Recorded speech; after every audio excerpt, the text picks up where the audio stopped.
Camarades, au nom de l'intersyndicale, femmes, inégalité de salaire, inégalité de retraite, ça suffit. En ce 8 mars, journée internationale de lutte pour les droits des femmes, la mobilisation contre une réforme des retraites qui pénalise les femmes et le combat pour l'égalité réelle entre les femmes et les hommes est plus que jamais d'actualité. Exigeons le retrait du projet de réforme des retraites qui pénalise particulièrement les femmes. Nos organisations le réaffirment, l'égalité professionnelle est une exigence de justice sociale et un vecteur de financement de notre système de protection sociale.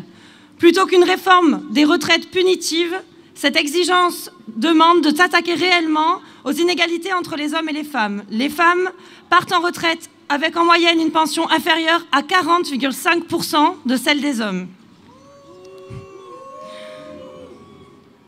Inégalité salariale, inégalité de retraite. Les femmes perçoivent en moyenne un salaire inférieur de 22% à celui des hommes. Nous n'acceptons plus qu'à un niveau de qualification égal, les métiers majoritairement occupés par des femmes soient systématiquement moins bien payés que les métiers dits masculins. L'enfumage autour de la pension minimum à 1 200 € ne trompe plus personne. Plus de la moitié des femmes partent avec une pension de retraite inférieure à 1 000 € et ne bénéficieront pas de la revalorisation de 100 € tant vantée par le gouvernement. C'est une baisse aussi pour celles qui choisissaient d'aller au-delà de l'âge de départ pour améliorer le montant de leur pension. Elles travailleront jusqu'à 64 ans sans le bénéfice de la surcote. Les 4 critères de pénibilité retirés en 2017 ne sont pas réintégrés dans le compte personnel de pénibilité qui bénéficie déjà très majoritairement aux hommes. La pénibilité vécue par les travailleuses de la première et de la deuxième ligne, tant saluée pendant la crise Covid, reste nettement sous-évaluée, voire ignorée. Double journée égale demi-retraite. Nous n'acceptons plus que la maternité et la charge des tâches domestiques soient un frein à l'égalité et pèsent exclusivement sur les carrières des femmes.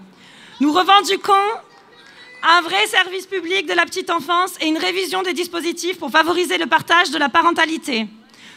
12% des femmes partent à la retraite à 67 ans pour cause de carrière hachée, faute d'avoir validé un nombre suffisant de trimestres.